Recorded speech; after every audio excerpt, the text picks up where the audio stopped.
Last આપણે ટોપિકો જોયેલા હતા. ડોક્ટર મજમુદાર અને મદને આપેલા લક્ષણો વિશે આપણે વાત કરી હતી. આદિમ જાતિના લક્ષણો, બરોબર. એ લક્ષણોના અનુસંધાનની અંદર 19 ટોપિકો આપણે જોઈ ગયા. અને એના બાદ એક નવો ટોપિક તમારી સામે આવેલો છે. એ જ ટોપિકના અનુસંધાનની અંદર ભારતની આદિમ જાતિઓનું વર્ગીકરણ. ભારતની આદિમ જાતિઓનું વર્ગીકરણ. હવે એક વસ્તુ એ છે બેટા કે આદિમ જાતિઓ અલગ અલગ ભૌગોલિક ક્ષેત્રની અંદર કયા કયા વિસ્તારોની અંદર રહે છે, એમના રીત ભાત, એમના જે કહેવાય રહેણી કરણી, અથવા તો એવું કહી શકાય કે એમના રહેઠાણ, એમના તહેવારો, એમની કલાઓ કઈ કઈ છે, એના વિશે આપણે થોડીક માહિતી મેળવી લઈએ. બરોબર. આમ તો સાહેબ ઘણી બધી માહિતી છે, પણ આપણા બુકની અંદર થોડી એક માહિતી આપેલી છે અને થોડાક સાહેબ તમને અમારા તરફથી થોડીક સમજાવે તો થોડીક સમજી લઈએ. બરોબર. પહેલું જ છે ભારતીય આદિમ જાતિઓનું વર્ગીકરણ. પહેલા તો કેટલા રીતે કરવામાં આવેલું છે મિત્રો? 6 રીતે કરવામાં આવેલું છે. ઓકે, 6 રીતે વર્ગીકરણ કરી શકાય છે. પહેલું છે ભૌગોલિક રહેઠાણની દ્રષ્ટિએ. ભૌગોલિક રહેઠાણની દ્રષ્ટિએ એટલે કે એમના રહેઠાણ કેવા પ્રકારના હોય છે. તો જો પહેલું જ કહે છે આદિમ જાતિઓનું વર્ગીકરણની અંદર પહેલો ટોપિક તમારો જોવાનો છે ભૌગોલિક રહેઠાણની દ્રષ્ટિએ. એમાં કહે છે કે ઉત્તર પૂર્વ અને વિસ્તાર. આ એક એવા વિસ્તારની અંદર કઈ કઈ જાતિઓ રહે છે. તો કહે છે કે આમાં લદ્દાખ એટલે કયો ઇલાકો? જમ્મુ અને કાશ્મીર વાળો ઇલાકો. પછી હિમાચલ પ્રદેશ, ઉત્તર પ્રદેશ, સિક્કિમ તથા ઉત્તર પૂર્વ વિસ્તાર. જે આ ઇલાકાની અંદર આ જે દિશાઓની વાત કરી એ ઇલાકાની અંદર કયા કયા જગ્યાએ? તો અરુણાચલ પ્રદેશ, આસામ, મેઘાલય, મિઝોરમ, નાગાલેન્ડ, મણિપુર અને ત્રિપુરા, આ 7 રાજ્યોનો સમાવેશ થાય છે. અને એના પછી કહે છે કે આ જગ્યાએ ભૌગોલિક રહેઠાણની દ્રષ્ટિએ આ જગ્યાએ આદિમ જાતિઓનું જે વર્ગીકરણ કરવામાં આવેલું છે ને આદિમ જાતિઓનું, એ આદિમ જાતિઓ અહીંયા જોવા મળે છે આ ઇલાકાની અંદર. અને એના પછી કહે છે મધ્યવર્તી કે કેન્દ્રનો વિસ્તાર. આમાં પશ્ચિમ બંગાળ, ઓરિસ્સા, બિહાર, દક્ષિણ ઉત્તર પ્રદેશ, દક્ષિણ રાજસ્થાન, ગુજરાત, મધ્યપ્રદેશ અને મહારાષ્ટ્રનો સમાવેશ થાય છે. અને છેલ્લો દક્ષિણ વિસ્તારની વાત કરી લઈએ તો આંધ્રપ્રદેશ, તમિલનાડુ. હવે આપણે વાત કરીએ દક્ષિણ વિસ્તાર એટલે આપણને બધાને ખબર જ છે સાઉથનો ઇલાકો. સમજ પડે છે ને? સાઉથના ઇલાકાની અંદર કયા કયા રાજ્યો આવેલા છે એ આપણે જાણી શકીએ. કયા કયા છે? આંધ્રપ્રદેશ, તમિલનાડુ, કર્ણાટક, કેરળ અને અંદમાન અને નિકોબારના 2 કેન્દ્ર શાસિત વિસ્તારો અને લક્ષદ્વીપનો સમાવેશ થાય છે. કેન્દ્ર શાસિત પ્રદેશો આપણે આગળના ટોપિકની અંદર વાત કરી ચૂકેલા છીએ કે કેન્દ્ર શાસિત પ્રદેશ કોને કહેવામાં આવે છે, જેનું સંચાલન કોના દ્વારા કરવામાં આવતું હોય? દિલ્હી સરકાર દ્વારા કરવામાં આવતું હોય. કેન્દ્રથી જેનું સંચાલન કરવામાં આવતું હોય એવા કેન્દ્ર શાસિત પ્રદેશો. અને બીજા અન્ય પ્રદેશોની વાત કરીએ કે મધ્યવર્તી વિસ્તારોમાં સૌથી વધુ આદિવાસીની વસ્તી વસે છે અને અહીં વસેલા આદિવાસીઓ અન્ય વિસ્તાર કરતા વધુ જાણીતા બનેલા છે. કેમ? કારણ એટલા માટે કે આ આદિવાસી જે લોકો છે ને એ લોકો સમાજના સંપર્કમાં આવેલા છે. અને આજના સમયની અંદર અથવા તો આજના ટોપિકની અંદર આપણે વાત કરવાના છીએ કે કઈ કઈ જાતિઓ છે કે જે જાતિઓ લોકોના સંપર્કમાં આવી છે અને કઈ જાતિઓ એવી છે કે જે લોકોના સંપર્કમાં આવી હજુ સુધી નથી, હજુ સુધી લોકોના સંપર્કમાં આવેલી જ નથી.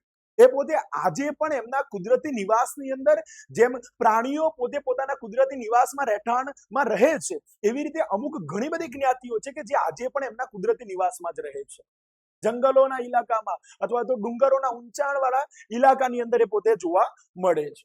હવે કહે છે હવે વસ્તીની પ્રમાણની દ્રષ્ટિએ જો વાત કરવામાં આવે કે કઈ જગ્યાએ કેટલી વસ્તી છે,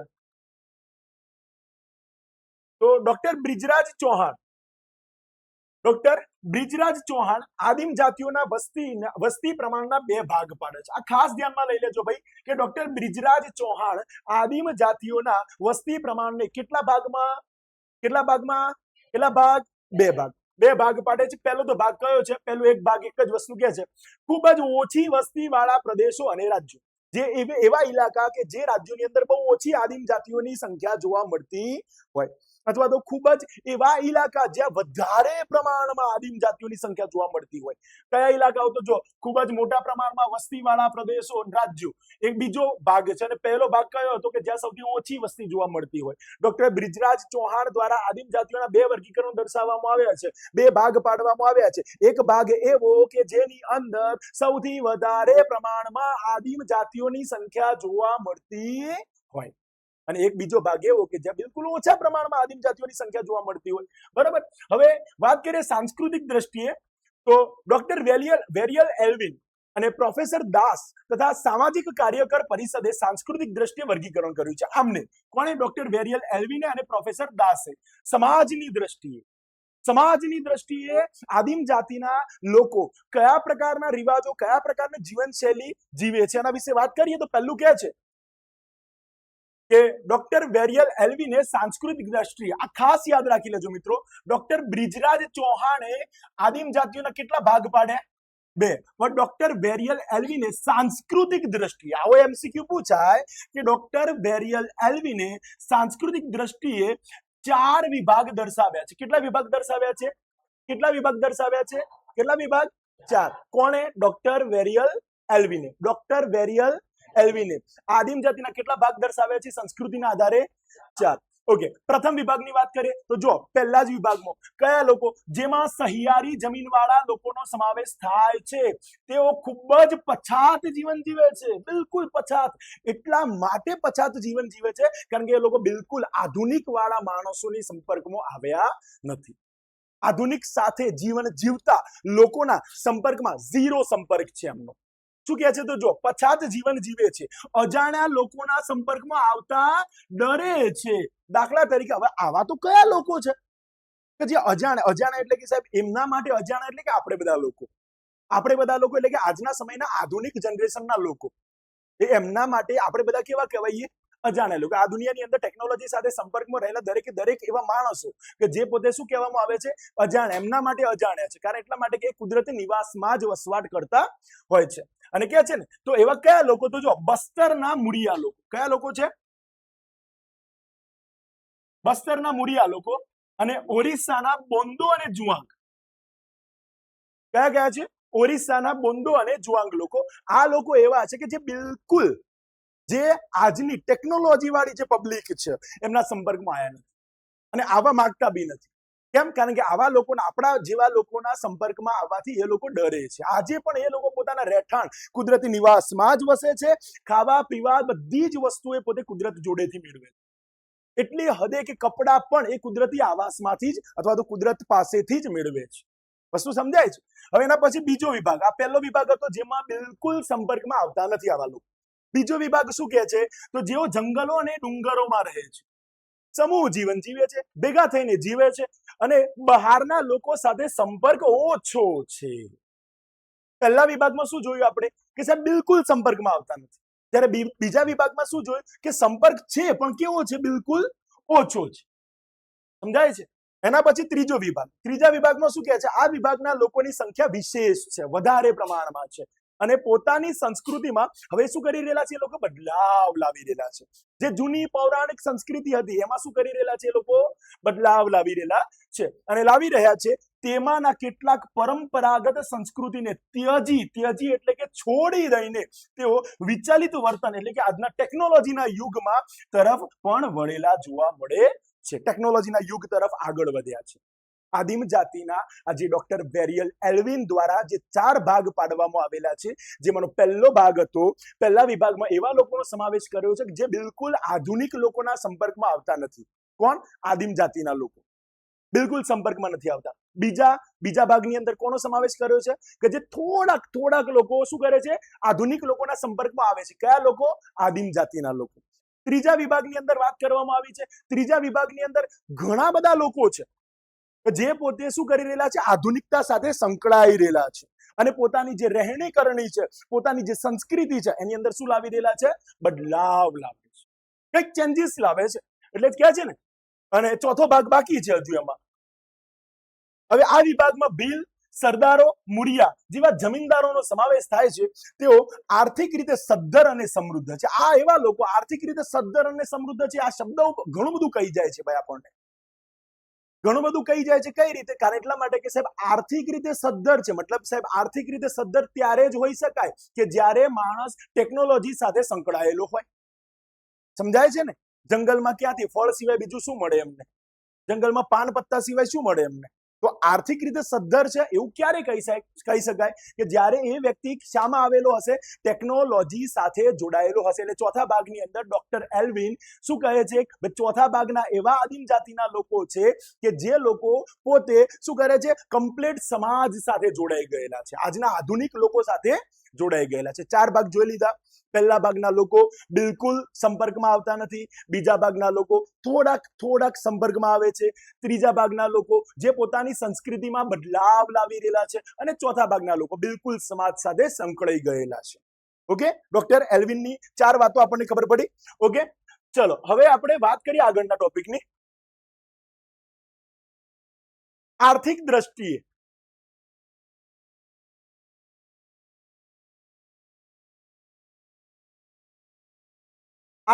જો વાત કરવામાં આવે તો કેટલાક માનવશાસ્ત્રીઓએ આદિમ જાતિઓનું વર્ગીકરણ આર્થિક રીતે કર્યું છે. આર્થિક રીતે આપણે બધા જાણીએ છીએ કે ભાઈ આર્થિક દ્રષ્ટિની અંદર આપણો ખોરાક આવે. આજના સમયમાં બધા જ લોકો કમાય છે શાના માટે?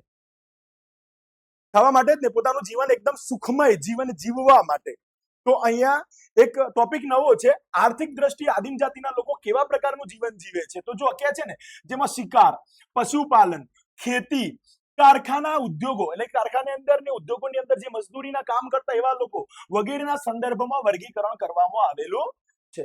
અને એના પછી કહે છે ભાષાકીય દ્રષ્ટિએ. હવે ભાષાકીય દ્રષ્ટિએ જો વાત કરવામાં આવે તો ભારતની સર્વ આદિમ જાતિને ભાષાકીય દ્રષ્ટિએ મહત્વના કેટલા ભાગ? 3 ભાષાના કુટુંબો સાથે વર્ગીકૃત કરવામાં આવે છે. યાદ રાખી લેજો મિત્રો, 3. કેટલી ભાષાઓ? 3 ભાષાના કુટુંબો સાથે વર્ગીકૃત કરવામાં આવ્યા છે. ચલો આપણે જોઈએ કઈ 3 ભાષાઓ. પહેલી કઈ છે? ઓસ્ટ્રિક ભાષા કુટુંબ. કયું? ઓસ્ટ્રિક ભાષા કુટુંબની અંદર એવું કહે છે કે પૂર્વ ભારતના આદિવાસીઓ જેમાં કઈ જાતિ? કોલ, મુંડા અને ખાસી. આ જાતિનું નામ છે ભાઈ. 3 જાતિઓના નામ છે ને. કઈ? કોલ, મુંડા અને ખાસી. આદિવાસી બોલીનો ઓસ્ટ્રો એશિયાટિક ભાષા કુટુંબમાં સમાવેશ થાય છે. આ એમની ભાષા છે ભાઈ, ઓસ્ટ્રો એશિયાટિક. કઈ ભાષામાં? કઈ જાતિ? કોલ, મુંડા અને ખાસી આદિવાસી જે જાતિના લોકો છે એમની બોલી કઈ ભાષામાં? ઓસ્ટ્રો એશિયાટિક ભાષા કુટુંબમાં સમાવેશ થાય છે. આ પહેલો ભાગ, ભાષાનો પહેલો ભાગ. બીજો ભાગ કયો? તો દ્રવિડિયન ભાષા કુટુંબ. દ્રવિડિયન શબ્દ આવે એટલે બધાના મગજમાં લાઈટ થઈ જાય. સાહેબ આપણે 10મા ધોરણમાં દ્રવિડ લોકો વિશે ઘણું બધું ભણીને આવેલા છીએ. 10મા ધોરણમાં દ્રવિડ લોકોના વિશે સાહેબ બધી જ ભારતના જે આર્ય લોકો રહેતા હતા ને એ આર્ય લોકોને જે ભગવાન શિવજીની પૂજા કરતા અને માતા પાર્વતીજીની પૂજા કરતા જો કોઈએ શીખવાડ્યું હોય ને તો દ્રવિડ લોકો. એ આપણે 10મા ધોરણની અંદર ચેપ્ટર નંબર 1માં આ બધું ભણીને આવેલા છીએ. ભારતનો વારસો એની અંદર ભણીને આવેલા છીએ કે નહીં? બરાબર. આ દ્રવિડિયન લોકો, તો દ્રવિડિયન લોકો કઈ જગ્યાએ છે ભારતમાં સાહેબ? તો સાઉથના ઇલાકામાં. જે સાઉથના મૂવી જુઓ છો ને તમે બધા, બરાબર, એ બધા કોણ છે? એમના પૂર્વજો કોણ હતા? બધા દ્રવિડિયન. બરાબર. અને એ વખતથી ચાલતી આવતી ભાષા, એ વખતના સમયથી ચાલતી આવતી ભાષા એમની જે દ્રવિડિયન લોકો છે ને એમની ભાષા કઈ હતી? એ વખતે પણ તમિલ, તેલુગુ, કન્નડ અને મલયાલમ. આ 4 ભાષા એ વખતે પણ હતી, સદીઓ પહેલા પણ એ જ ભાષા હતી ને આજે પણ એ જ ભાષા જોવા મળે છે. આ એમને એમની સંસ્કૃતિને શું કરી રાખેલી છે? જાળવી રાખેલી છે. તો કે છે ને દ્રવિડિયન ભાષાના કુટુંબો જેમાં તમિલ, તેલુગુ, કન્નડ અને મલયાલમનો સમાવેશ થાય છે. ભાષા ભાઈ કઈ ભાષા? તમિલ, તેલુગુ, કન્નડ અને મલયાલમનો સમાવેશ થાય છે. અને આ દ્રવિડિયન લોકોની વાત થાય એટલે સાહેબ મગજમાં ફિટ જ થઈ જાય આપણને કે દ્રવિડિયન લોકો એટલે કઈ જગ્યાના? સાઉથના. એટલે સાઉથમાં કયા કયા આપણા રાજ્યો આવે? તો જો આંધ્રમાં વસતા કયા લોકો? ગોંડ લોકો. અને એના પછી કહે છે દક્ષિણ ભારતના કાદર, ઇસ્લા, ચેન્ચુ, ટોડા વગેરે આદિમ જાતિઓનો એમાં સમાવેશ થાય છે. યાદ રાખવા જેવી વાત છે ભાઈ. કઈ? દ્રવિડિયન ભાષાના કુટુંબો કયા કયા છે? તો એ લોકો બધા સાઉથિયન લોકો છે. સાઉથની અંદર કઈ ભાષા બોલવામાં આવે છે? તો તમિલ, તેલુગુ, કન્નડ ને મલયાલમ. આ 4 ભાષા બોલવામાં આવે છે. એમાં જે ઉતરતી કક્ષાના લોકો, જે નીચી કક્ષાના લોકો કહેવામાં આવે છે, આદિમ જાતિના લોકો કહેવામાં આવે છે. એવા લોકો કઈ? તો આંધ્રની અંદર કયા? ગોંડ જાતિના લોકો. કયા? ગોંડ જાતિના લોકો. હવે દક્ષિણ ભારતના કયા લોકો? કાદર, ઇસ્લા, ચેન્ચુ, ટોડા વગેરે આદિમ જાતિનો એમાં સમાવેશ થાય છે. હવે એના પછી એવું કે છે ત્રીજી કઈ છે? સીનો તિબેટન ભાષાના કુટુંબ. તિબેટિયન નો શબ્દ આવતાની સાથે આપણને મગજમાં ફિટ થઈ જશે. આ ચીની લોકોની વાત હશે. કયા લોકોની વાત હશે? ચીની લોકો. જો શું કહે છે, જેમાં તિબેટ, બર્મી અને સિયામી ચીનીનો સમાવેશ થાય છે. અને દાર્જિલિંગ અને હિમાલયમાં વસતી આદિજાતિઓનો આ ભાષા બોલતા હોય છે. કઈ ભાષા? સિનો તિબેટન ભાષા. 3 ભાષાઓની વાત કરી આપણે. કઈ 3 ભાષાઓની વાત કરી? પહેલી કઈ હતી? ઓસ્ટ્રો એશિયાટિક, બીજી દ્રવિડીયન અને ત્રીજી સિનો તિબેટન. યાદ રહેશે? ઓકે, ચલો હવે વાત કરીએ છીએ જાતિ તત્વોની દ્રષ્ટિએ. જાતિ તત્વોની દ્રષ્ટિએ કયા કયા લોકો છે,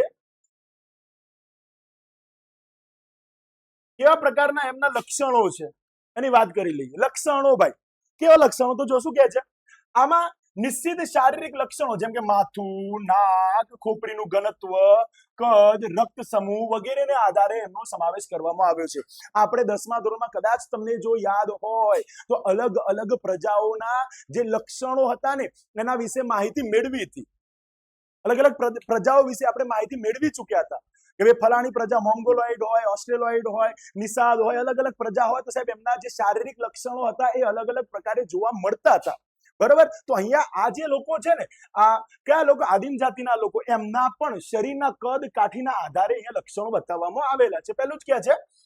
ભારતમાં અનેક વિદ્વાનોએ આ મુજબ વર્ગીકરણ કરવાનો પ્રયાસ કર્યો છે. કઈ મુજબ?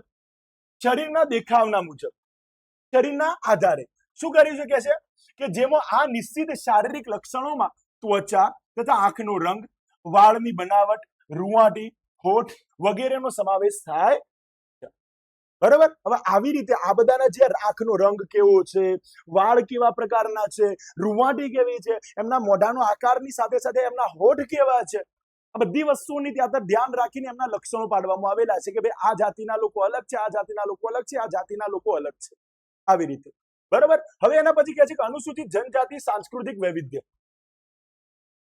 સંસ્કૃતિની વાત આવે મિત્રો એટલે યાદ રાખી લેવાનું રીત રિવાજો, રહેણી કરણી, આ બધાની વાતો કરવાની.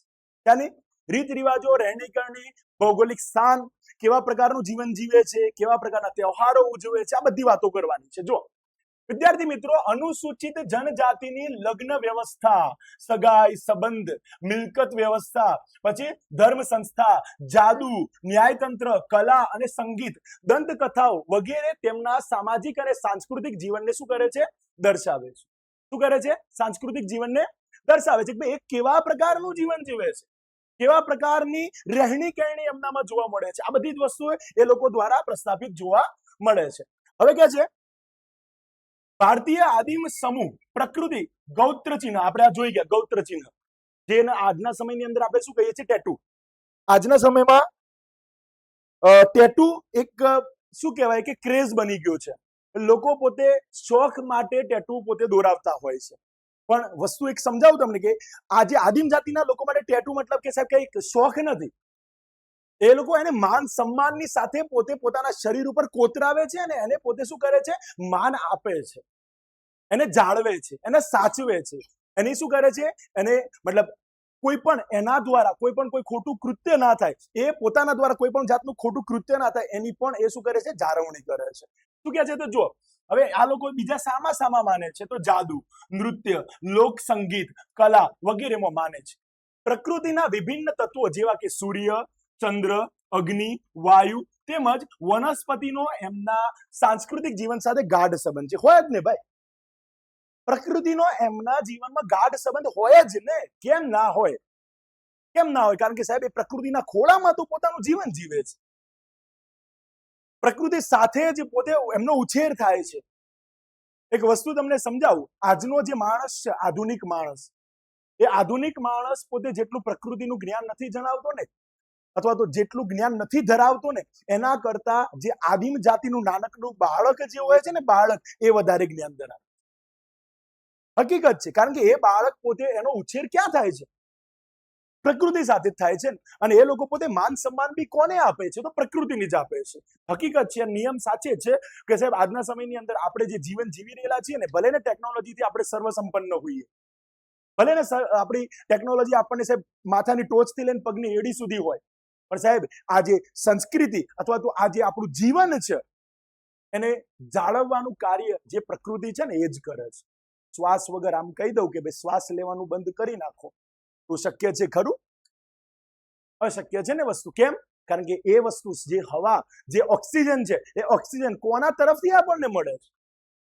પ્રકૃતિ તરફથી મળે છે મિત્રો. હવે એમાં એ કહે છે કે એમના સાંસ્કૃતિક જીવન સાથે એ કેવો સંબંધ ધરાવે છે? પ્રકૃતિ ગાઢ સંબંધ ધરાવે છે અને પ્રકૃતિમાં પૂજા એમના જીવનનો અભિન્ન ભાગ છે. એ લોકો પૂજા, પ્રાર્થના, આરાધના જે કંઈ પણ કહો બધું એ પ્રકૃતિ સાથે રહીને અને પ્રકૃતિનું જ પૂજા આરાધના કરે છે. પ્રકૃતિને માન સન્માન આપે છે યાર. એ ખાલી જીવવા ખાતર પ્રકૃતિ સાથે નથી જીવતા. આજનો માણસ તો પોતે આપણા મનોવિજ્ઞાન ટોપિકની અંદર આપણે જોઈ ગયા હતા કે સાહેબ ઉપગ્રહો છોડવા વાળો માણસ પોતાના ને પોતાના સગા સંબંધી સાથે રહેલા જે પોતાના મનમાં રહેલા જે પૂર્વગ્રહો છે એ છોડી શકતો નથી. આપણે તો લોકોના સાથે રહીએ છીએ, છતાં પણ લોકોના સાથે આપણે પૂર્વગ્રહો બાંધીને રહીએ છીએ. ત્યારે કે આ લોકો તો એ પ્રકૃતિ જે સજીવ છે પણ બોલી ચાલી નથી શકતી એવી પ્રકૃતિ સાથે પણ પૂજા આરાધના જેવા સંબંધો બાંધે છે. અને કહે છે આદિવાસીઓમાં ગોત્ર ચિહ્નવાદ એટલે કે ટોટેમવાદ છે. આ એક સામૂહિક ચેતનાનું પ્રતીક છે ભાઈ. એક વસ્તુ છે ને કે આખા સમૂહ, આદિવાસીઓની અંદર છે ને આખો એક સમૂહ છે અને એ સમૂહને કઈ રીતે ઓળખવો? તો એમના એક ગોત્ર ચિહ્ન દ્વારા. એક ચિહ્ન હોય આખા સમાજનું કે જે બધાના જોડે હોય અને એ લોકો એને માન સન્માન આપે છે. આગળ વાત આપણે કરી ચૂક્યા આની. હવે કહે છે જેમાં તેઓ ગોત્રના સભ્યો કોઈ ગૂઢ, અલૌકિક અને પવિત્ર સંબંધ રાખે છે. ટોટેમ પ્રત્યે એટલે કે જે ટેટુ હોય એના પ્રત્યે સમૂહના સભ્યો શું આપે છે? આદર, શ્રદ્ધા અને ભક્તિ ઉપરાંત ભયની લાગણી પણ ધરાવે છે, ડર પણ ધરાવે છે.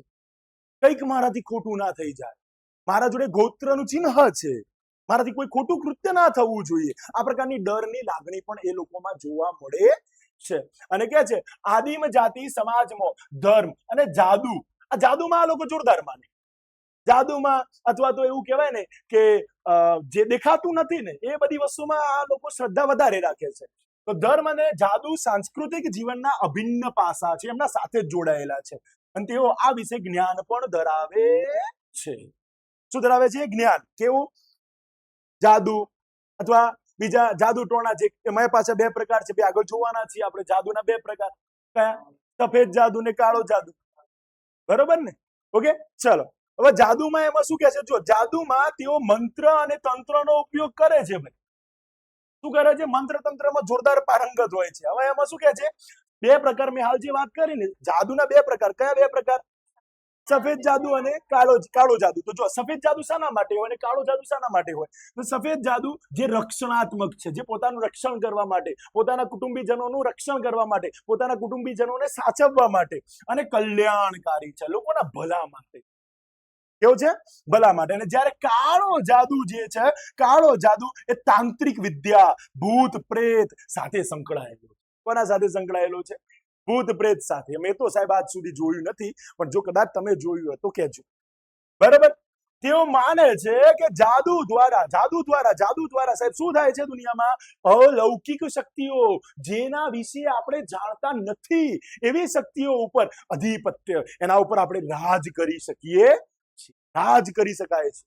જે દુનિયાના લોકો જેના વિશે જાણતા નથી એવી શક્તિઓના ઉપર રાજ કરી શકાય છે. આ લોકો એવું માને છે. સમજ પડી? બરાબર?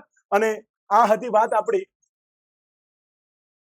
અનુસૂચિત જનજાતિના સાંસ્કૃતિક વૈવિધ્યની. હવે એ લોકોની કલા વિશે માહિતી મેળવી લઈએ.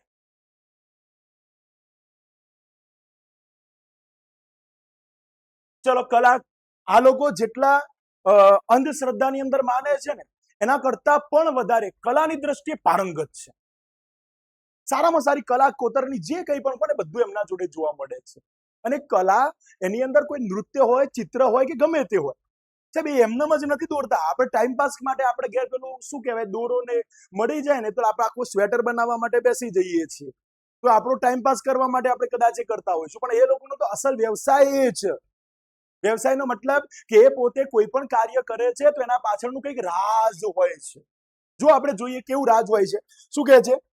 આદિવાસીઓ વર્ષોથી કલા અને સૌંદર્ય સાથે સંકળાયેલા છે. સદીઓથી, વર્ષો નહીં, સદીઓથી એ લોકો કલા સંસ્કૃતિ સાથે જોડાયેલા છે. તેમની કલામાં સૌંદર્ય સંવેગની સાથે સામાજિક તત્વો પણ સંકળાયેલું છે. તેમના વિચારો, મૂલ્યો, ધર્મ, પરંપરા, સામાજિક અને ભૌગોલિક પરિસ્થિતિ સાથે તેની ઉપયોગિતા સંકળાયેલી છે. જો જેમ કે એક્ઝામ્પલ તરીકે કલાત્મક કાસ્કી. કાસ્કી એટલે પહેલાના સમયમાં છે ને, અત્યારે બી કાસ્કીનું તો બધા લોકો યુઝ કરે છે, પણ કલાત્મક કાસ્કી એટલે કે સાહેબ કાસ્કીના ઉપર એ પ્રકારનું કોતરણી કામ કરવામાં આવે, એને એવી રીતે સજાવવામાં આવે, એવી રીતે એ કાસ્કીને એક આબેહૂબ ચિત્ર તરીકે એને પ્રસ્તુત કરવામાં આવે. અને શું કહે છે? બીજું કહે છે વાંસની ટોપલીઓ. એ જ લોકો બનાવી શકે સાહેબ. સમજ પડી? અને કલાની અભિવ્યક્તિની શૈલી એમના સંગીત, તાલ અને સુરમાં પણ અભિવ્યક્ત થાય છે. એમને રાગ, બંદિશ, તાલ, ભેદ બધાની અંદર સાહેબ, સંગીતની કલાની અંદર. આજના સમયમાં સંગીત તો આપણે આજના અદ્યતન ટેકનોલોજીના સાથે આપણે સંગીતનો ઉપયોગ કરીએ છીએ. આપણે મ્યુઝિક સાંભળીએ છીએ તો પણ અદ્યતન ટેકનોલોજીના વાદ્યો, એ વાદ્યોની સાથે આપણે સંગીતને સાંભળીએ છીએ. પણ આ જે લોકો છે ને સાહેબ, એ પ્રકૃતિમાંથી જે કંઈ પણ એમને મળે છે, બરાબર, એ જ વસ્તુ સંગીતના વાદ્યો તરીકે એનો ઉપયોગ કરતા હોય છે. હવે કે છે ડોક્ટર વેરિયલ એલ્વિન આવી ગયા પાછા. ડોક્ટર વેરિયલ એલ્વિન ખબર છે ને, 4 ભાગ બતાવ્યા હતા હમણે. આદિમ જાતિના કેટલા ભાગ બતાવ્યા હતા? 4 ભાગ બતાવ્યા હતા. ડોક્ટર વેરિયલ એલ્વિન જણાવે છે તે મુજબ ભારતીય આદિમ જાતિની કળામાં યથાર્થવાદ અને પ્રતીકવાદ બંનેનો સમાવેશ થાય છે. ભાઈ યાદ રાખી લેજો, યથાર્થવાદ અને પ્રતીકવાદ બંનેનો સમાવેશ કોનામાં થાય છે? આદિમ જાતિમાં. કે છે તેઓ મૂર્તિ કળા, મૂર્તિ બનાવવામાં, ચિત્ર બનાવવામાં બંનેનો સમાવેશ કરે છે. હવે આજે આદિમ જાતિના લોકો છે કેવા પ્રકારની કળા ધરાવે છે? તો જો પહેલું જ કહે છે ને, તેમની દિવાલો એટલે ઘરની જે દિવાલો હોય ને, પછી ઓજારો ઉપરાંત આભૂષણોમાં એ વ્યક્ત થાય છે. એમની જે કલા છે, એમની જે આવડત છે, એમની જે કલા છે, કૌશલ્ય છે, એમનું જે બ્રેન છે ને સાહેબ, કઈ જગ્યાએ દેખાઈ આવે છે? એમનામાં રહેલી જે આવડત છે ક્યાં જોવા મળે છે? તો એમની ઘરોની દિવાલોની અંદર જે ચિત્રકામ કરવામાં આવે છે, એમના પાસે જે પોતે શું કરે છે? ઓજારોનો ઉપયોગ કરે છે, અથવા તો લખેલો છે ને ચાનો આભૂષણો. આભૂષણો એટલે કે પોતે પોતાના શરીરને સજાવવા માટે જે વસ્તુનો ઉપયોગ કરે, એની અંદર એમની કલાનો અસલ મતલબ ઉદ્દેશ્ય દેખાય છે. એમનામાં કેટલી આવડત છે ત્યાં દર જોવા મળે છે. અને કે છે આદિવાસીઓ તહેવારો, ઉત્સવો અને લગ્ન પ્રસંગે ઘરની દિવાલો સુશોભિત કરે છે. આપણે બી બધા કરીએ જ છીએ ને ભાઈ. કોઈ દિવાળીનો તહેવાર આવતો હોય, સારો એવો કોઈ ફંક્શન, ઘરમાં મેરેજ હોય, બરોબર, તો પણ આપણે બધા બી કરીએ છીએ ને, ઘરને કલર કરાવીએ છીએ. પણ એ લોકો શું કરે છે? પોતાના ઘરને સુશોભિત કરે છે, ચિત્રોથી સુશોભિત કરે છે. શાનાથી? ચિત્રોથી. સમજાય છે? હવે શું કહે છે એમાં ખાસ કરીને તો કે છે ભીંત ચિત્રો એ વ્યક્ત થાય છે. દાખલા તરીકે ગુજરાતનું અંડરલાઈન કરી લેજો મિત્રો. દાખલા તરીકે ગુજરાતનું રાઠવાનું પિઠોરાનું ચિત્ર. કયું? ગુજરાતનું રાઠવાનું પિઠોરાનું ચિત્ર. એ જ રીતે મૂળિયા લોકો હાથી, ઘોડા અને માનવની મૂર્તિઓ દેવની અર્પણ કરે છે. કયા લોકો? હાથી, ઘોડા અને માણસની મૂર્તિઓ બનાવીને દેવની અર્પણ કરે છે. કયા લોકો? કયા લોકો? મૂળિયા લોકો.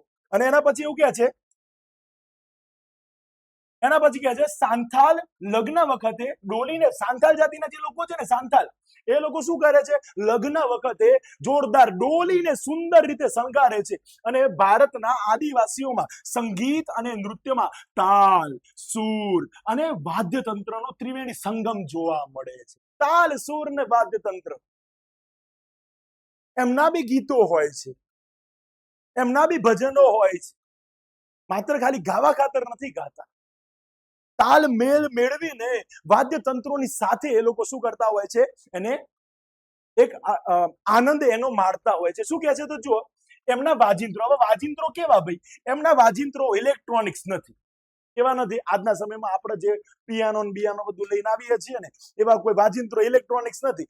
પરંતુ જેમ કે એમના વાજિંત્રો કેવા? જેમ કે ફૂંક મારવી, આપણે બધા ખબર છે, પેલી વાંસળી આપણે શાના માટે ફૂંક મારીએ તો જ વાગે? જે કુદરતી નેચર મતલબ કે માધ્યમ છે.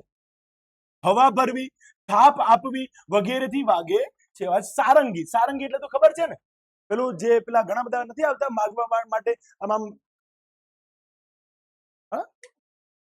આ પેલું એક દોરો બાંધેલો હોય છે અને વચ્ચે આમ કરીને અવાજ, નામ એક્ઝેક્ટ યાદ નથી આવી રહ્યું, બરોબર? હા, સારંગી, વાંસળી, તૂર અને તંબુર, બીન, ઢોલ, ઘંટ, મૃદંગ વગેરે એમના સમાવિષ્ટ જોવા મળે છે. એમને આ બધી જ વસ્તુઓ છે ને ભાઈ પ્રકૃતિમાંથી જ બનાવી છે, કોઈ જ આર્ટિફિશિયલ નથી. બધી જ શામાંથી બનાવેલી છે? પ્રકૃતિમાંથી. અને લગ્ન, ધાર્મિક પ્રસંગ, ત્યોહાર, ઉત્સવ વગેરેમાં તેઓ શું કરે છે? નૃત્ય કરે છે. ખુશ થઈ જાય ને, આપણે બી એ જ જોવા મળે છે ને ઘણા બધા સમુદાયની અંદર આ વસ્તુ જોવા મળે છે ને કે ભાઈ પેલું ફુલેકું નીકાળવામાં આવે અને ઘણા બધા લોકો પોતે અથવા તો ગરબા કરવામાં આવે, આ જોવા મળે છે ને. તો શું કહે છે? ઘણીવાર હવે ઘણીવાર રાજા, શિકારી, પશુના મોહરા એટલે કે મુખોટા પહેરવામાં આવે છે ને મોહરા પણ પહેરે છે. તેઓ સમૂહ નૃત્ય કરે છે. સમૂહ નૃત્ય એટલે કે ભેગા થઈને નૃત્ય કરે છે અને લોકગીતો દ્વારા સામૂહિક જીવનની એકતા દર્શાવે છે. એ લોકો બધા જ એક છે. એકતાનો અસલ પાઠ એ એક નાનકડી પાઠશાળામાંથી આપણને શીખવા મળે છે. સાહેબ, એ લોકોનું જીવન એટલું બેસ્ટ હોય છે ને કે એમનામાં આપણે આગળના ટોપિકમાં જેમ કહ્યું એમ પંચ કહે તે પરમેશ્વરની, એમનામાં પંચ હોય અને પંચ જેમ કે એવી જ રીતે પોતાનું જીવન જીવતા હોય. સાહેબ, ભાઈ ભાઈની વચ્ચે કેવો સંબંધ હોય છે, એક માતા અને દીકરા વચ્ચે અથવા તો જે બે ભાઈઓ હોય અથવા તો જે ઘરની અંદર કુટુંબીજનો હોય બધાની વચ્ચે કેવા પ્રકારનો સંબંધ હોય છે, અસલ ત્યાંથી આપણને શીખવા મળે છે. ને આજના આધુનિક જમાનાના બે ભાઈ હોય તો જમીન જોડે હોય ને તો પણ વચ્ચેથી કોઈ પેલું વચ્ચે કોઈ શું કહે છે ને એ જમીનો વચ્ચે જે પેલું શેઢો ગુજરાતીમાં કહેવામાં આવે છે, બરાબર? એ શેઢામાં પણ થોડીક જમીન જો એક મોટા ભાઈના ભાગમાં થોડી વધારે જતી રહે અથવા નાના ભાઈના ભાગમાં થોડી વધારે જતી રહે ને તો આ કેસ છે કોર્ટ સુધી જાય અથવા તો સાહેબ એકબીજાના લોહી લુહાણ, એમના હાથ લોહી લુહાણ પણ કરે. આજના સમયની અંદર આ ઘટના જોવા મળે છે આધુનિક દુનિયામાં, જ્યારે સાહેબ આ લોકો સાહેબ બેસ્ટમાંથી બેસ્ટ જીવન જીવે. ના કોઈ મોહ છે ના કોઈ માયા છે, બસ પોતાના જીવનની અંદર પોતાનું રક્ષણ ને પોતાનું અસલ સંસ્કૃતિ છે. સમજાય છે? અને હવે વાત કરવાના છીએ આપણે, આ વાત કરી કયા ટોપિકની વાત કરેલી છે આપણે? આદિમ જાતિના લોકોની. કેવા પ્રકારનું જીવન જીવે છે સાહેબ, કેવા પ્રકારની રહેણી કરણી જોવા મળે છે, બરોબર? આની વસ્તુની આપણે વાત કરી ચૂકેલા છીએ, બરોબર?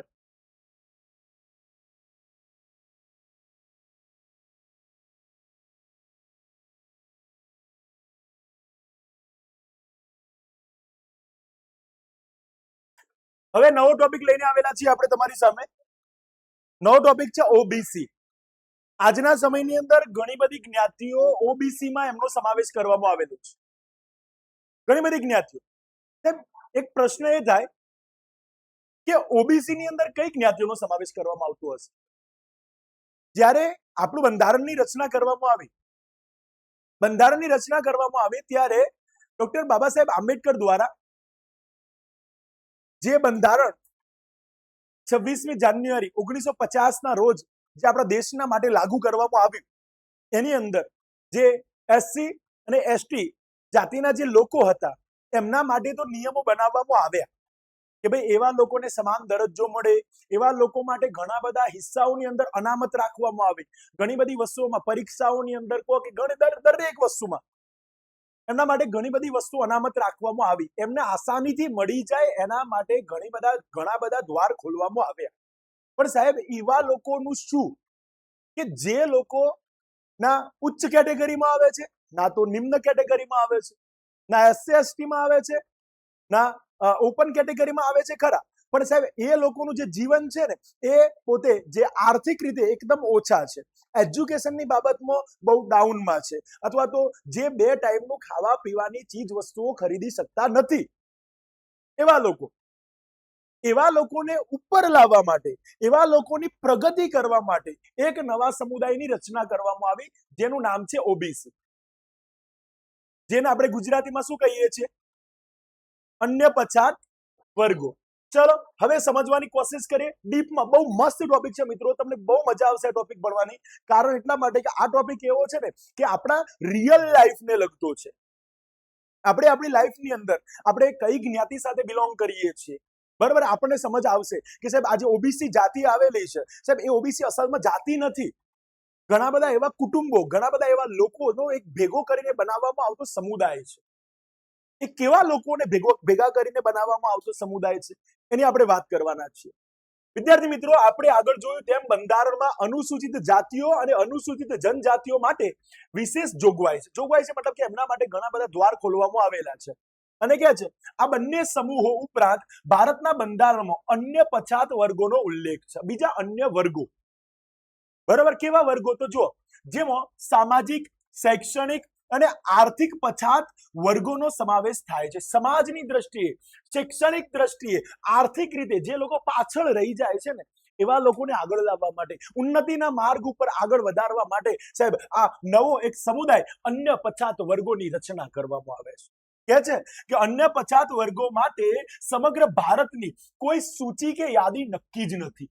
ફાઇનલ છે જ નહીં ભાઈ, નક્કી જ નથી કે કયા લોકો અનુસૂચિત ઓબીસી અન્ય પછાત વર્ગોમાં સમાવેશ પામે છે, કોઈ નક્કી જ નથી. કારણ કે ઘણા બધા લોકો એવા છે, ઘણા બધા સમુદાય એવા છે કે જે લોકો પોતે કયા કયા સામાજિક ક્ષેત્રમાં, શૈક્ષણિક ક્ષેત્રમાં અને આર્થિક ક્ષેત્રમાં પછાતપણું જીવન જીવે છે. તો ક્યાં છે કે આમાં કોઈ યાદી નક્કી કરવામાં આવેલી નથી. જેમ પેલામાં નક્કી કરવામાં આવેલી છે ને એસસી અને એસટી, આજે યાદી નક્કી કરવામાં આવેલી છે કે ભાઈ એમાં આ લોકો ફલાણા લોકો એમાં એડ થઈ શકે છે, જ્યારે આવી ઓબીસી માટે કોઈ યાદી નક્કી કરવામાં આવેલી નથી. પણ શિક્ષણ મંત્રાલય અને રાજ્ય સરકારોએ આવી યાદી બનાવી છે. આ યાદીમાં કેટલીક વિસંગતતા જોવા મળે છે, મતલબ કે ઘણી બધી ખોડ ખાપણો જોવા મળે છે. અને કહે છે કે ભારતમાં શ્રી કાકા સાહેબ કાલેલકરની અધ્યક્ષતામાં, અંડરલાઈન કરી લેજો મિત્રો, સૌથી પહેલું કમિશન શ્રી કાકા સાહેબ કાલેલકરની અધ્યક્ષતામાં સૌ પ્રથમ 1953માં કમિશન પંચ નિમાયું. શું? કમિશન પંચ. એવું કમિશન નિમાયું કે ભાઈ પહેલા તો તમે સર્વે કરો કે આપણા દેશની અંદર એવી કેટલી જાતિઓ છે કે જે જાતિઓ પોતે શું કરે છે કે ભાઈ જેનો આર્થિક દ્રષ્ટિએ, સામાજિક દ્રષ્ટિએ, શૈક્ષણિક દ્રષ્ટિએ પછાત છે, એનું સર્વે કરવામાં આવે. તો કહે છે કે આ કમિશને દેશમાં 2399 જ્ઞાતિઓને, યાદ રાખી લેજો મિત્રો, કેટલી જ્ઞાતિઓને? 2399 જ્ઞાતિઓને પછાત જ્ઞાતિઓની યાદીમાં સમાવિષ્ટ કરી છે. યાદ રાખી લેજો મિત્રો, કાકા સાહેબ કાલેલકરની અધ્યક્ષતા વાળી કમિટી ત્યારે 1953માં નિમવામાં આવી, એ કમિટી બનાવવામાં આવી. એને 2399 જેટલી જ્ઞાતિઓને શામાં? અન્ય એટલે કે પછાત જ્ઞાતિઓની યાદીમાં સમાવિષ્ટ કરેલી છે. યાદ રહેશે ક્યારે? 1953માં. કોની કમિટી હતી? કાકા સાહેબ કાલેલકરની અધ્યક્ષતાના નીચે એમની કમિશન દ્વારા સાહેબ અન્ય નવા એવા પછાત જાતિના લોકો, જેમને કહેવામાં આવે છે કે 2399 જેટલી જ્ઞાતિઓનો સમાવેશ એમને કરીને બતાવ્યો, સરકારને રિપોર્ટ આપ્યો કે ભાઈ આપણા દેશની અંદર હજુ પણ આવી આટલી બધી જાતિઓ છે કે જે જાતિઓ પોતે એજ્યુકેશનની સુવિધા, સ્વાસ્થ્યની સુવિધા અથવા તો આર્થિક રીતે પોતે કેવા છે, સામાજિક દ્રષ્ટિએ પોતે કેવા છે, પછાત છે, પાછળ છે. અને કે છે આ કમિશને સામાજિક દરજ્જાનો કોટિક્રમ અને પછાતપણાનો માપદંડ સ્વીકાર્યો, પરંતુ એમની ભલામણોને સ્વીકાર ન થયો. આ કમિશને શોધી તો લીધું કે આપણા દેશની અંદર આટલી જાતિઓ છે, કેટલી? 2399 જેટલી જાતિઓ છે કે જે જાતિઓ પોતે પછાતપણું ધરાવે છે, આગળ હજુ આવી શકી નથી. એમને નક્કી તો કરી લીધું, પણ સાહેબ આમનો જે રિપોર્ટ હતો ને એ ત્યાં સ્વીકાર થયો નહીં. અને ક્યાં છે ભારત સરકારે બંધારણના અનુચ્છેદ 15 અને 16ના હેતુઓને અનુલક્ષીને બીજું એક પંચ નિમ્યું. બીજું પંચ કયું? 1979માં બીજા પંચ નિમ્યું. આ પંચના અધ્યક્ષ કોણ હતા ખબર છે? આ પહેલા પંચના અધ્યક્ષ તો કોણ હતા? કાકા સાહેબ કાલેલકર. પહેલા પંચના અધ્યક્ષ કોણ હતા? કાકા સાહેબ કાલેલકર. હવે જ્યારે બીજું જે પંચ નિમાયું એના જે અધ્યક્ષ હતા, શ્રી બીપી મંડલ હતા. યાદ રાખી લેજો મિત્રો, આ બીજું જે અધ્યક્ષતાવાળી કમિટી નિમાઈ એના કરતા ધરતા એટલે કે એને ચલાવવા વાળા એ કમિટીને આગળ વધારવા વાળા જે મેન હેડ હતા એ કોણ હતા? શ્રી બીપી મંડલ હતા. અને આ પંચ મંડળ કમિશન તરીકે ઓળખાયું. આ કમિશન જે 1979 માં જે બીજું પંચ નિમાયું એના અધ્યક્ષ કોણ હતા? ડોક્ટર બીપી મંડલ. એમની સરનેમ હતી મંડલ, એટલા માટે કહેવાય છે કે એ કમિશનને મંડલ કમિશન તરીકે ઓળખવામાં આવે છે. આવો પ્રશ્ન પૂછાય કે મંડલ કમિશનના રચયિતા કોણ હતા? તો શ્રી બીપી મંડલ. મંડલ કમિશન ક્યારે નિમાયું? 1979 માં. મંડલ કમિશન કયા નંબરનું હતું? તો બીજા નંબરનું હતું. પહેલા નંબરનું કમિશન કોનું હતું? તો કાકા સાહેબ કાલેલકરનું. જે ક્યારે બહાર પડ્યું? 1953 માં. બરાબર. હવે એવું કહેવામાં આવે છે કે આ મંડળ કમિશનની રચના તો થઈ. હવે કહે છે કે આ પંચના તજજ્ઞો, હવે આજે મંડળ કમિશનમાં જે લોકોને સમાવેશ કરવામાં આવ્યો હતો ને એકદમ બુદ્ધિશાળી લોકો હતા. હવે બુદ્ધિશાળી લોકો હતા તો કહે છે કે આ પંચના તજજ્ઞોની સમિતિના અધ્યક્ષ આંતરરાષ્ટ્રીય ખ્યાતિ ધરાવતા ભારતના સમાજશાસ્ત્રી M.N. શ્રીનિવાસ હતા. આ કમિટીમાં સામેલ, આ કમિટી સાથે જોડાયેલા આંતરરાષ્ટ્રીય ખ્યાતિ ધરાવતા, વર્લ્ડ લેવલે પોતાનું નામ ના ધરાવતા હોય, નામ ના ધરાવતા મતલબ કે નામદાર હોય, બુદ્ધિશાળી હોય, વર્લ્ડ લેવલે જેમની નામની ગણતરી થતી હોય એવા વ્યક્તિ કોણ? સમાજશાસ્ત્રી પાછા વર્લ્ડ લેવલે કોણ? M.N. શ્રીનિવાસ હતા. આ કમિટીમાં જોડાયેલા હતા અને મંડળ પંચને નીચેની કામગીરી સોંપવામાં આવી. હવે મંડળ પંચ બનાવવામાં તો આવ્યું. ક્યારે બનાવવામાં આવ્યું? 1979 માં. સાહેબ એમને કઈ કામગીરી આપવામાં આવી? તો જોઈએ. પહેલું જ કહે છે કે સામાજિક અને શૈક્ષણિક રીતે પછાત વર્ગો નક્કી કરવા માટેના માપદંડો નક્કી કરવા. સમાજની અંદર કયા લોકો પછાતપણાની અંદર જીવી રહેલા છે, સામાજિક દ્રષ્ટિએ પછાત હોય, આર્થિક દ્રષ્ટિએ પછાત હોય, આરોગ્યની દ્રષ્ટિએ પછાત હોય, શૈક્ષણિક દ્રષ્ટિએ પછાત હોય, કયા લોકો છે? પહેલું કામ આ સોંપવામાં આવ્યું. શોધી લાવો કયા લોકો પછાત છે. બરોબર. બીજું કામ કયું સોંપવામાં આવ્યું? તો બીજું કહે છે કે સામાજિક અને શૈક્ષણિક રીતે પછાત વર્ગના વિકાસ માટેના પગલાની ભલામણ કરવી. હવે એ જે લોકોને તમે શોધી લાવો છો કે જે લોકો પોતે કેવા છે, સામાજિક દ્રષ્ટિએ અને શૈક્ષણિક દ્રષ્ટિએ બંને રીતે પછાત છે, તો એમને આગળ કઈ રીતે લાવવા એની ભલામણ કરો, એમના વિશેની વાતો કરો, એમની મને યોજનાઓ બતાવો કે હું એમને કઈ રીતે આગળ લાવવા. સરકારે એમના કામ સોંપેલું હતું. અને ત્રીજું શું કહે છે? જાહેર સેવાઓમાં પર્યાપ્ત પ્રતિનિધિત્વ નથી તેવા પછાત વર્ગોને નોકરીઓમાં અનામતની જોગવાઈ અંગે ભલામણ કરવી. એવા લોકો કે જે લોકો પછાત છે, જે લોકો આગળ નથી આવી શકતા, એવા લોકોને નોકરી માટે શું કરવામાં આવે? અમુક ટકા લેસ કરી આપવામાં આવે. અમુક ટકા લેસ કરી આપવાનો મતલબ શું? અમુક ટકા લેસ કરી આપવાનો મતલબ એટલો જ થાય કે કોઈ નોકરી છે, જેમ કે સરકારી શિક્ષકની નોકરી છે, તો કેટેગરી વાઇઝ એની ભરતી થતી હોય છે. એસસી કેટેગરીના આટલા લોકો, એસટી કેટેગરીના આટલા લોકો, ઓબીસીના આટલા લોકો અને ઓપન કેટેગરીના આટલા લોકો. અને એમાં બી ટકાવારી આપવામાં આવેલી હોય છે કે એસસી અને એસટી લોકોના આટલા ટકા હોય તેમને ભરતી થશે, ઓબીસી લોકોના આટલા ટકાવારી હોય તેમની ભરતી કરવામાં આવશે. તો એમને અમુક ટકા નોકરી મેળવવા માટે અમુક શું આપવામાં આવે છે? સહાય આપવામાં આવે છે. ટકાવારીમાં શું કરી આપવામાં આવે છે? લેસ કરી આપવામાં આવે છે, ઓછું કરી આપવામાં આવે છે. આ ત્રણ ભલામણો કોના દ્વારા કરવામાં આવી છે? એમને કામ આપવામાં આવેલું છે. કોને? કઈ કમિશનને? મંડળ કમિશનને. સરકાર દ્વારા મંડળ કમિશનની રચના ક્યારે થઈ? 1979. એના અધ્યક્ષ કોણ હતા? શ્રી બીપી મંડલ. બરોબર. અને યાદ રાખી લેજો, એમાં સમાજશાસ્ત્રી જે વર્લ્ડ લેવલે કાર્યરત હોય એવા સમાજશાસ્ત્રી શ્રી M.N. શ્રીનિવાસ હતા, એમના મંડળના અંદર જોડાયેલા. બરોબર. હવે મંડળ પંચે સામાજિક અને શૈક્ષણિક પછાતપણાનું નક્કી કરવા માટે અપનાવેલા માપદંડો. હવે આ મંડળ કમિશન જે છે મિત્રો, મંડળ કમિશન જે છે એને કામગીરી તો સોંપી, બરાબર, કામગીરી આપી, તો એ કઈ રીતે કામ કરે છે, કઈ રીતે આગળ વધે છે, કઈ રીતે લોકોની જાતિઓમાં એ પોતે બધા લોકોને ડિવાઈડ કરે છે, ભાઈ આ આના લાયક છે, આના લાયક નથી, કઈ રીતે? તો જુઓ, મંડળ પંચે સામાજિક અને શૈક્ષણિક પછાતપણાઓ નક્કી કરવા માટે સામાજિક, શૈક્ષણિક અને આર્થિક એવા 3 વિભાગો નીચેના માપદંડો અપનાવ્યા હતા. 3 વિભાગો પાડ્યા. ભાઈ મંડળ કમિશને કેટલા વિભાગો પાડ્યા? 3. નક્કી તો કરવું પડે ને ભાઈ, કયા બેઝ ઉપર નક્કી કરે કે ભાઈ આ પછાત છે? વસ્તુ સમજાય છે? કયા બેઝ ઉપર હું નક્કી કરું કે આ માણસ પછાત છે કે નહીં? તો 3 બાબતો એને લાભ મળે છે. કઈ 3 બાબતો?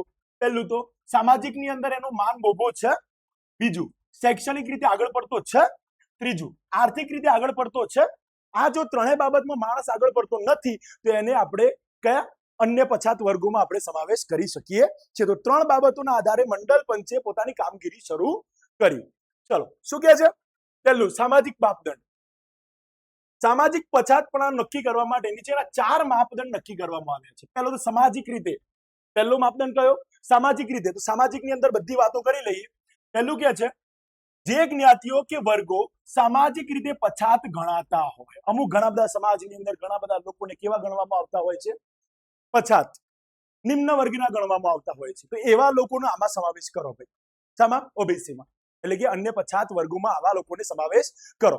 એના પછી એવું કહે છે જે જ્ઞાતિઓ કે વર્ગો એમની આજીવિકા એટલે કે કમાણી કરવા માટે શારીરિક શ્રમ ઉપર આધાર રાખતા હોય, જે ખાલી મજૂરી કરીને કમાતા હોય, જેમના જોડે મોટી મોટી કંપનીઓ ના હોય, જેમના જોડે પોતાના વ્હીકલ ના હોય, જે પોતે પોતાના હાથ પગ ઉપર મજૂરી કરીને જ જીવતા હોય, એવા લોકોને આમાં સમાવેશ કરવામાં આવે છે. આ કોને સર્વે કર્યું છે? આ બધું મંડળ કમિશન. કયા કમિશને?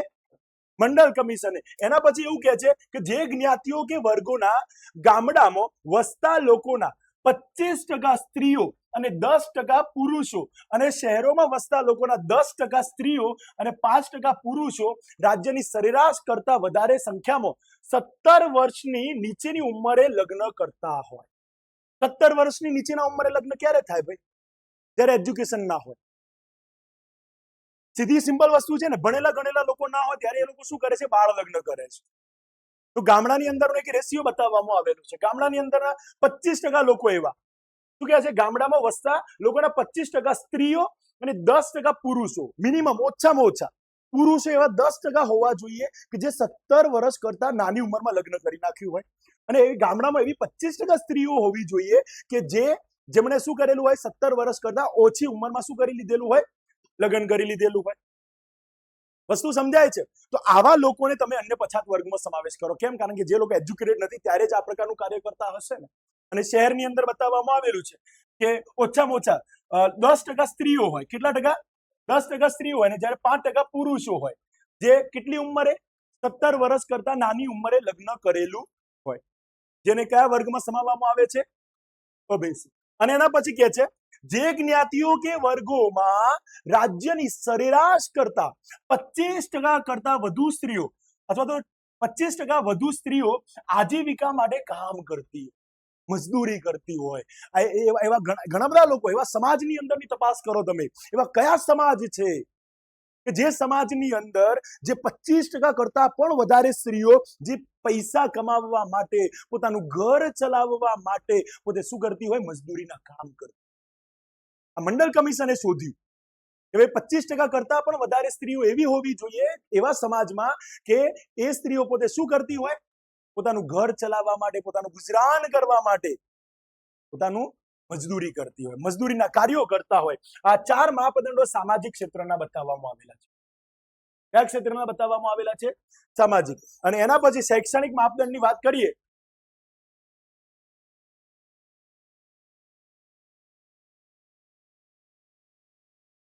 શૈક્ષણિક ક્ષેત્રની વાત કરીએ તો પહેલું જ કે છે કે શૈક્ષણિક ક્ષેત્ર માટે કેટલા માપદંડ આપવામાં આવ્યા છે? 3. પહેલું કે છે રાજ્યની સરેરાશ કરતા 25% કરતા વધારે જ્ઞાતિઓ કે વર્ગોના ખાલી કેટલા વર્ષ? 5 થી 15 વર્ષની વય જૂથના બાળકો નિશાળે ગયા જ ન હોય. તમે એવા લોકોને શોધો કે જે વર્ગની અંદર, જે સમાજની અંદર, જે સમુદાયની અંદર એવા 25% બાળકો હોય. કેટલા બાળકો? 25% બાળકો જે 5 થી લઈને 15 વર્ષના હોય અને એ આજ સુધી કોઈ દિવસે શાળાએ ગયેલા હોય ને, નિશાળે ગયેલા હોય નહીં, ભણવા માટે ગયેલા હોય નહીં, શિક્ષણ મેળવવા માટે ગયેલા હોય નહીં. આવા લોકોને શોધો. અને એના પછી શું કહે છે કે રાજ્યની સરેરાશ કરતા 25% કરતા વધારે જે જ્ઞાતિઓ કે વર્ગોના 5 થી 15 વર્ષના બાળકો અધ વચ્ચેથી જ અભ્યાસ છોડી દીધેલો હોય. સ્કૂલમાં ગયા હોય, 2 વર્ષ 3 વર્ષ સ્કૂલમાં ભણ્યા હોય અને પછી સ્કૂલ શું કરી દીધેલી હોય? છોડી દીધેલી હોય. તેવા લોકોનો સમાવેશ તમે આમાં કરો. એના પછી ત્રીજું કહે છે કે રાજ્યની સરેરાશ કરતા 25% ઓછા જે જ્ઞાતિઓ વર્ગોમાં મેટ્રિક ભણેલા. મેટ્રિક એટલે તો તમને બધાને ખબર છે, 10મું ધોરણ, 10મા ધોરણ સુધી જ ભણેલા એવા લોકોને તમે શોધો. તો આ શૈક્ષણિક માપદંડ હતો એમનો. કયા કમિશનનો? મંડળ કમિશનનો. કયા કમિશનનો? મંડળ કમિશનનું યાદ રહેશે. જો આ શૈક્ષણિક માપદંડ. એના પછી ત્રીજો માપદંડ આપણે જોવાના છે, કયો? આર્થિક માપદંડ. સામાજિક અને શૈક્ષણિક પછાતપણું નક્કી કરવા માટે 3 આર્થિક માપદંડ અપનાવવામાં આવ્યા હતા. કેટલા માપદંડ? 3. કયા કયા? તો ચલો, પહેલું, રાજ્યની સરેરાશ કરતા જે જ્ઞાતિઓ કે વર્ગોના કુટુંબોની મિલકતની 25% કરતા મિલકતની કિંમત 25% કરતા ઓછી હોય. રાજ્યની અંદર ટોટલ જેટલી સંપત્તિ છે એમનામાંથી ઘણી બધી એવા કુટુંબોની મિલકત જેની વેલ્યુએશન કેટલી હોય? 25% કરતા પણ ઓછી હોય. અને બીજું કે છે કે રાજ્યની સરેરાશ કરતા જે જ્ઞાતિઓ કે વર્ગોના 25% કરતા વધારે કુટુંબો કેવા મકાનોમાં રહેતા હોય ભાઈ? કાચા મકાનોમાં, જેમને છત ના મળી રહેતી હોય એવા લોકોની વાત કરી છે. અને ત્રીજો ટોપિક કહે છે કે જે જ્ઞાતિઓ કે વર્ગોના 25% કરતા વધારે કુટુંબોને રોજબરોજની જરૂરિયાત માટે શું લેવું પડતું હોય? રોજબરોજની જરૂરિયાત માટે. સાહેબ, કોઈ બિઝનેસ કરવા માટે નહીં, કોઈ ફેક્ટરી બનાવવા માટે નહીં, કોઈ ઘર ખરીદવા માટે નહીં, કોઈ કાર ખરીદવા માટે નહીં, રોજબરોજની જરૂરિયાતો માટે. નાના લોન લેવી પડે એટલે કઈ બેંકમાં જઈને લોન ના લેતા હોય. એ લોકો ગામની અંદર જ રહેલા કોઈ શેઠીઓ હોય અથવા તો કોઈ એવા પૈસાવાળા માણસો હોય, એમના જોડેથી વ્યાજવા પૈસા લઈને પોતાનું ગુજરાન ચલાવવું પડતું હોય. લોકોના આગળ હાથ ફેલાવીને પૈસા માગીને એમને પોતાનું ગુજરાન ચલાવવું પડતું હોય એવા લોકોનો સર્વે કરવામાં આવે છે. બરોબર? આ 3 માપદંડો આપણે જોયા છે. કયા કયા 3 માપદંડો જોયા? પહેલો માપદંડ કયો હતો? સામાજિક માપદંડ. બીજો શૈક્ષણિક માપદંડ. ત્રીજો આર્થિક માપદંડ હતો. બરોબર? અને છેલ્લે એવું કહે છે કે મંડળ પંચે નિષ્ણાતોની સમિતિ નિમીને સર્વેક્ષણ કરાવ્યું. નિષ્ણાતો, બુદ્ધિશાળી લોકોને ભેગા કરીને આ સર્વેક્ષણ કરાવ્યું છે.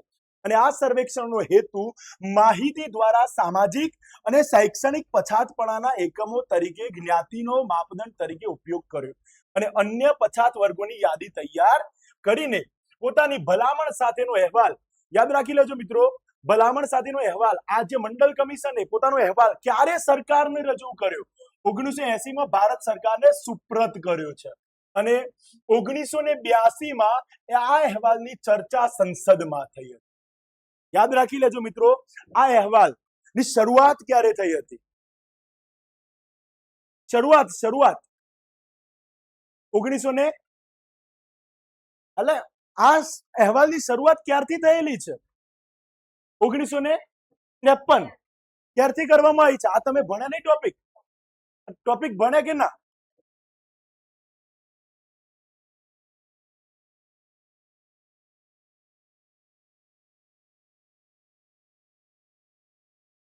આ લખેલું છે ને 1953માં તો સાહેબ કાકા સાહેબ કાલેલકરની કમિશનની રજૂઆત કરવામાં આવી હતી. 1979માં આ મંડળ કમિશનની રચના કરવામાં આવી છે ભાઈ. 1979માં આ લોકોએ પોતાનું કમિશનની શરૂઆત કરી, સર્વે કરવાનું શરૂ કર્યું. 1980 ની અંદર તો એમને રિપોર્ટ આપી દીધો. ક્યારે? 1980માં તેમને રિપોર્ટ આપી દીધો ને 1982 ની અંદર સંસદની અંદર એની ચર્ચા કરવામાં આવી છે. સમજ પડે છે? એટલે કે આ નાની નાની વસ્તુઓને તમે અંદર ગૂંચવાડો ના કરશો, ધ્યાનમાં લેશો અને તારીખો અને યર કમ્પલસરી યાદ રાખી લેશો. હવે નાનકડો ટોપિક છે, અમલ, પ્રત્યાઘાત, ન્યાય અને પગલા.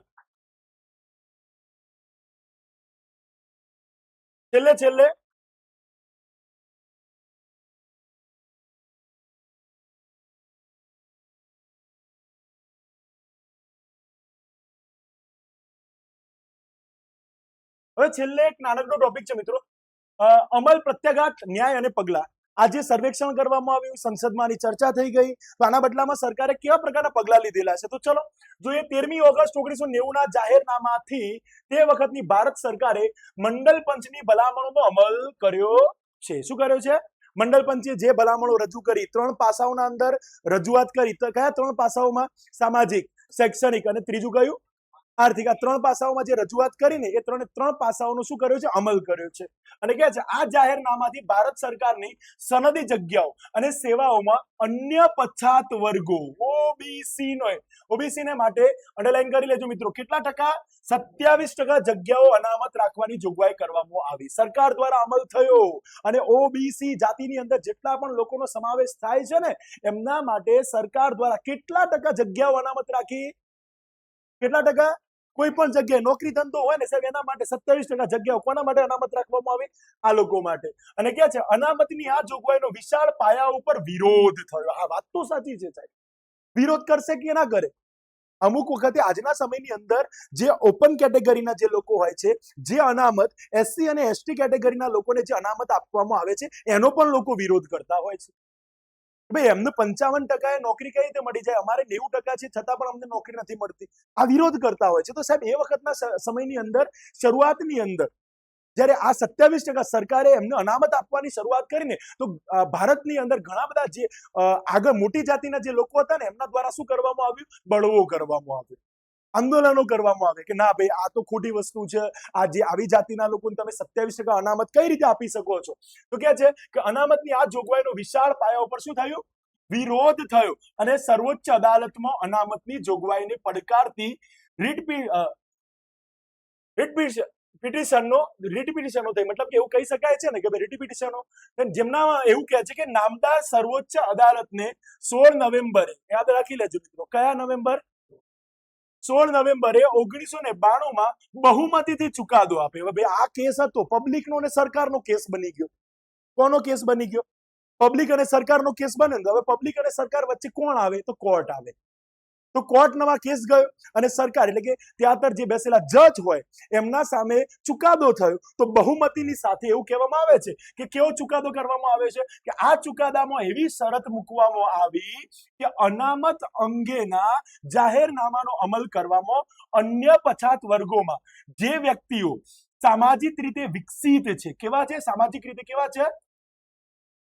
વિકસિત છે, તેઓને અનામતના લાભોથી બાકાત રાખવા. ભાઈ હા એ વાત સાચી છે કે ભાઈ આ લોકોને આપણે અનામત આપીએ તો ખરા, 27% જેટલી અનામત આપી દઈએ, પણ આમાં એવા લોકો પણ છે કે જે કેવા છે?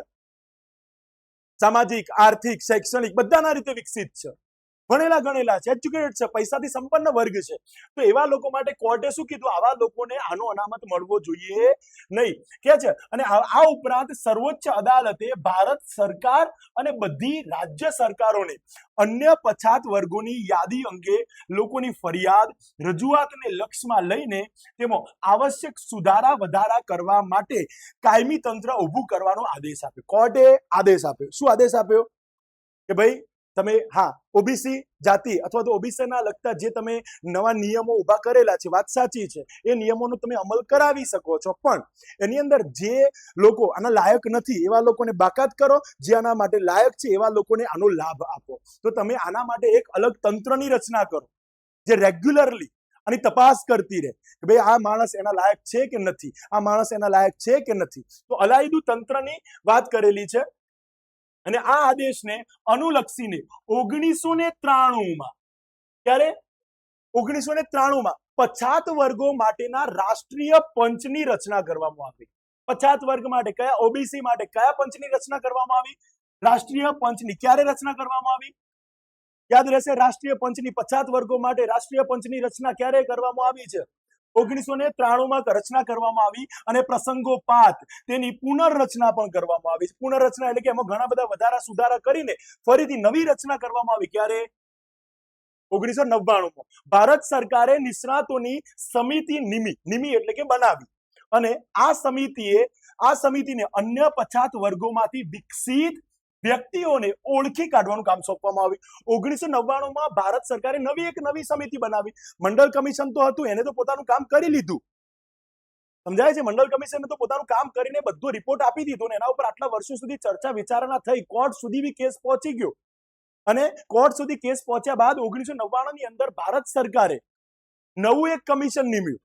અને એ કમિશનનું કાર્ય શું હતું કે ભાઈ આ ઓબીસી ની અંદર જે પછાતપણું સાચા જે લોકો પછાત છે એવા લોકોને અલગ કરો, અને જે વિકસિત છે, જે પૈસે ટકે સંપન્ન છે એવા લોકોને અલગ કરો. સમજાય છે? બરાબર. તો હવે એવા લોકોને અલગ કરવા માટે ભારત સરકારે નિષ્ણાતોની સમિતિ નિમી અને આ સમિતિને અન્ય પછાત વર્ગોમાંથી વિકસિત વ્યક્તિઓને ઓળખી કાઢવાનું કામ સોંપવામાં આવ્યું છે, જેથી અન્ય પછાત વર્ગોને મળતા અનામતના લાભોથી તેઓને બાકાત રાખી શકાય. કયા લોકોને બાકાત રાખી શકાય? જે લોકો ઓલરેડી વિકસિત છે, જે લોકો ઓલરેડી પૈસાવાળા છે, સાધન સંપન્ન વર્ગ છે, જે ઓલરેડી છે, એવા લોકોને શું કરી શકાય? બાકાત રાખી શકાય, દૂર રાખી શકાય આનાથી. અને ક્યાં છે? અને જરૂરિયાતમંદ વંચિત રહેવા ન પામે. એટલે કે જે એકચ્યુઅલીમાં જરૂરિયાતવાળા લોકો છે, જે ખરેખર પૈસાની જરૂરિયાત ધરાવતા લોકો છે, જે ખરેખર આના લાભાર્થી છે, એવા લોકોને જ આનો લાભ મળે. બરાબર. અહીંયા આપણે આખા ભારતના લેવલની અંદર અન્ય પછાત વર્ગોની વાત કરી છે, ઓબીસી ની વાત કરેલી છે. નેક્સ્ટ ટોપિકની અંદર આપણે ગુજરાતમાં અન્ય પછાત વર્ગો વિશે માહિતી મેળવી લઈશું. ઓકે, આટલે સુધી આજે રાખીએ છીએ.